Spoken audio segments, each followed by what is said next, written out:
The time your baby blows out their first birthday candle, something has already happened inside their brain that most parents never find out about.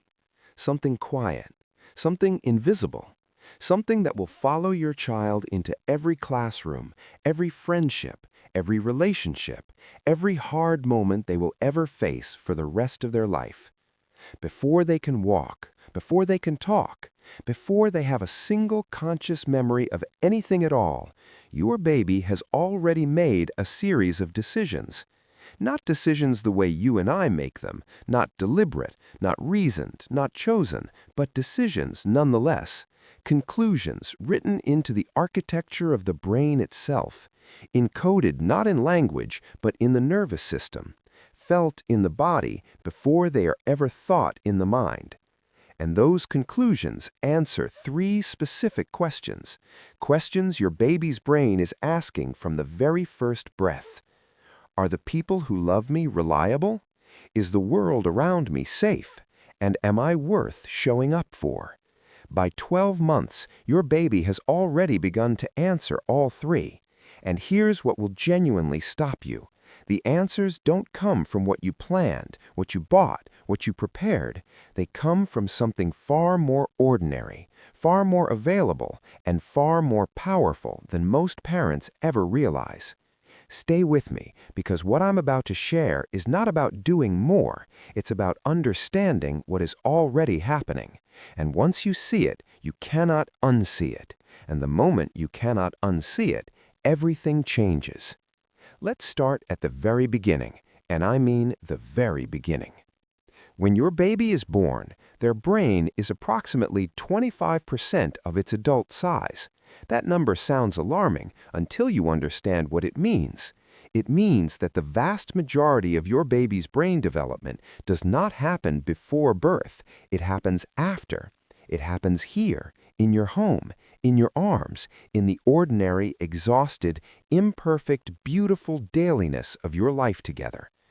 Neuroscientists call this period of explosive brain growth the critical window, and within this window, your baby's brain is doing something no other organ in the human body ever does quite like this.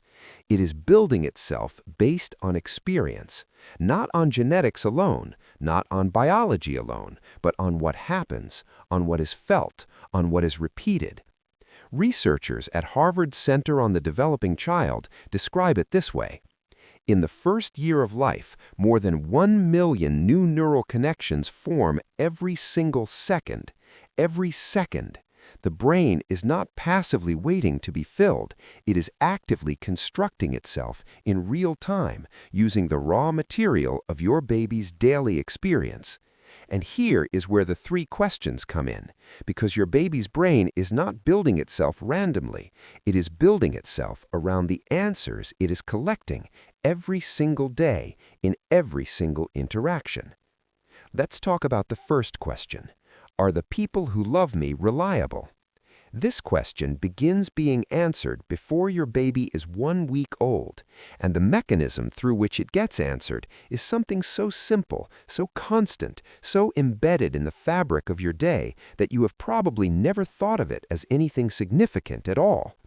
It gets answered through what researchers call contingent responsiveness, which is simply a scientific way of saying when your baby does something, something happens back. Your baby cries, you come. Your baby reaches, you follow. Your baby makes a sound, you respond. Your baby looks at your face changes. These micro moments of back and forth, what Harvard researchers call serve and return interactions, are the primary mechanism through which your baby's brain learns to answer that first question. And they happen dozens, sometimes hundreds of times a day. But here is what the research shows that most parents find genuinely shocking. It is not the grand gestures that build the answer. It is not the perfectly curated sensory experience, or the expensive developmental toy, or the hour of focused tummy time. It is the accumulation of tiny moments, the pattern of them, the reliability of them. Developmental psychologist Mary Ainsworth spent decades documenting exactly this. In her landmark research, she found that babies whose caregivers responded consistently, not perfectly, not immediately every single time, but consistently, developed something she called a secure internal working model. An internal working model is essentially a blueprint, a template the brain creates based on repeated experience. And a secure one says something specific. When I signal that I need something, something happens. The world responds to me. I have an effect on the people around me. That belief, built entirely from ordinary, repeated moments of being responded to, becomes the foundation for something that will shape your child for decades. Their sense of agency, their belief that their actions matter, their confidence that the world is a place that can be influenced and navigated. Children who develop a secure internal working model in the first year go on to show measurably greater persistence in the face of difficulty. They try harder, longer, not because they're smarter, but because they have already learned at a neurological level that effort produces results, that reaching out works. And the opposite is also true, and this is the part I want you to sit with for a moment. When the response is absent, when the signal goes unanswered, not once, not occasionally, but as a pattern, the brain draws its own conclusion from the silence. It builds a different blueprint, one that says, my signals don't work, reaching out doesn't change anything, I am not someone the world responds to. And that blueprint, once built, does not stay in infancy. It travels. It shows up in the toddler who stops asking for help after being ignored. It shows up in the child who doesn't raise their hand in class because somewhere beneath conscious thought they already expect the answer to be nothing. It shows up in the adult who struggles to ask for what they need, who shrinks from their own desires, who has learned so early and so deeply that their reach doesn't land, that they have simply stopped reaching. This is not destiny. The brain is more plastic, more changeable, more hopeful than that. But it is important. It is more important than almost anything else you'll read in a parenting book. Now let's talk about the second question, and this one is more surprising than most parents expect. Is the world around me safe? You might think this question is answered by the obvious things, whether your baby is warm, fed, physically comfortable and protected. And yes, those things matter. Of course they do. But the research tells us that your baby's sense of safety is built primarily through something else entirely, something that has nothing to do with temperature or hunger. It is built through your nervous system. Here is what developmental neuroscientist Alan Shore has spent his career documenting. In the first year of life, your right brain, the hemisphere responsible for emotional processing, stress regulation, and the unconscious reading of social cues, is in a period of particularly intense development, and it develops primarily in response to your right brain. Your baby is not just receiving your actions, they are receiving your emotional state, continuously, without filter, without the ability to discount it or contextualize it the way older children and adults can.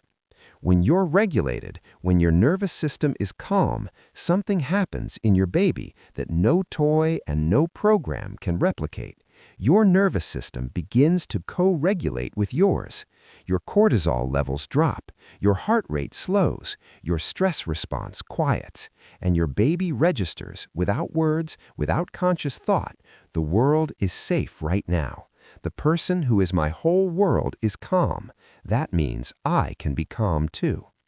This is called co-regulation, and it is not a metaphor. It is a measurable neurobiological process. Babies literally borrow the regulated nervous system of their caregiver to build their own capacity for regulation. And here is where this makes it both more important and more forgiving than it first sounds. You do not have to be perfectly calm. You do not have to perform serenity when you are running on 3 hours of sleep and you cannot find the pacifier and the laundry is still wet and you haven't eaten since yesterday afternoon. What the research shows is that what matters is not the absence of your stress, it is the repair of it. Researcher Ed Tronick, who designed the famous still face experiment, found something extraordinary in studying the natural rhythm of caregiver and baby interaction.